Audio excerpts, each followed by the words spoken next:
All right, let's talk about the 401k. It's one of the most powerful and, let's be honest, one of the most confusing tools for building wealth in America. If you've ever felt a little lost staring at your retirement account, trust me, you're in the right place. We're going to get to the bottom of what this thing really is. You know the drill, right? You get that notification, you find your password, you log in, And boom, there it is. Just a number on a screen. You see all the charts and the weird fun names, and you're just staring at it. And that's the big question, isn't it? Is that good?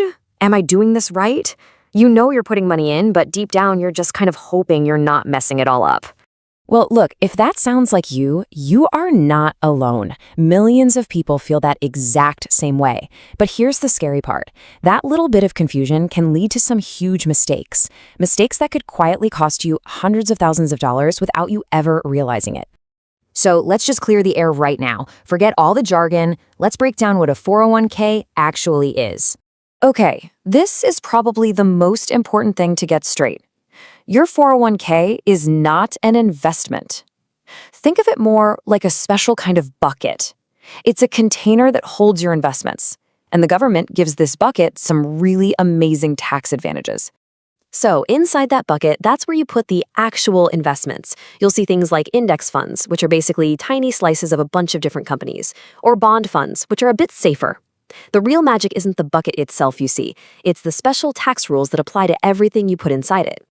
Now, let's get to the good stuff. Let's talk about the two features of this bucket that are basically like free money levers. So you've got two main flavors, traditional and Roth.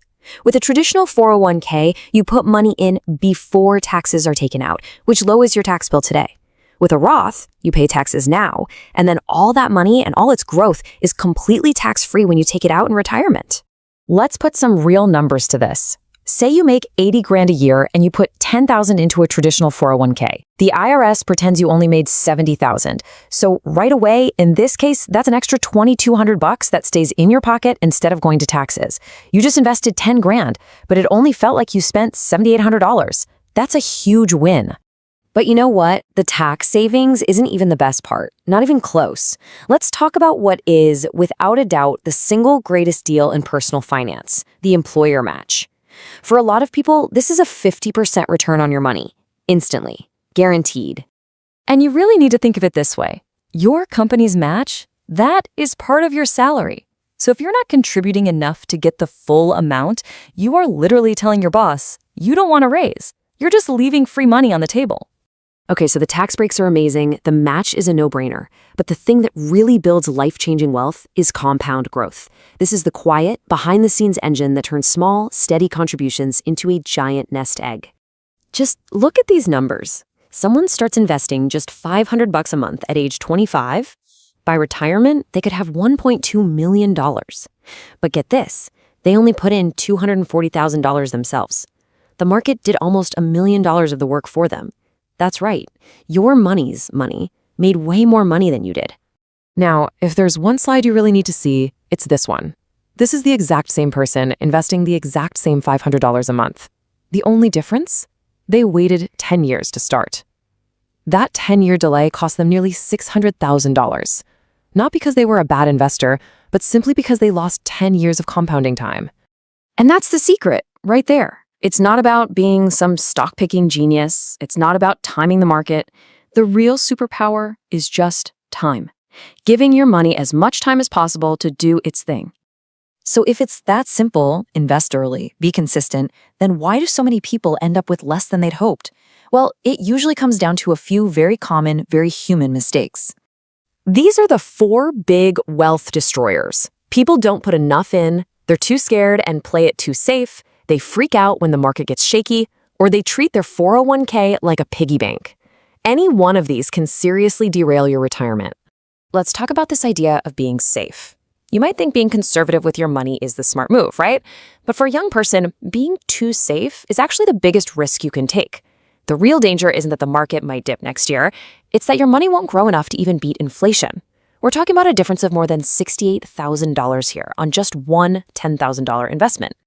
And this brings us to the biggest psychological trap of all. The market drops, and our gut screams, get out. But history has shown us, again and again, that every single downturn has been followed by a recovery. When you sell at the bottom, all you do is lock in your losses and guarantee that you miss the big ride back up. Okay, that's enough about what can go wrong. Let's talk about how to get it right. Here is a dead simple 5-step action plan you can use the second you finish this explainer. Here's what you're going to do. 1. Log in and make absolutely sure you are getting every single penny of your employer match. That's job number 1. 2. While you're in there, just bump up your contribution by 1%. Seriously, just 1. You won't even feel it. 3. Check your investments. A simple, low-cost target date fund is a great choice for most people. 4. Make a pact with yourself to never borrow from this account. And 5. Automate your success. Set it up so your contribution automatically increases by 1% every single year. You set it, forget it, and let the machine do the work. And that's really the whole philosophy here. A 401k is not a get-rich-quick scheme. It's boring, and that's exactly why it works. It's a slow, steady wealth-building machine. It's about consistency, it's about patience, and it's about not letting your emotions get in the way. So I want to leave you with just one question to think about. Not how much money you have, not what your account balance is, just this. What percentage of your income are you setting aside for your future self? Give that a real think. And if you don't love the answer, you now know exactly what to do about it.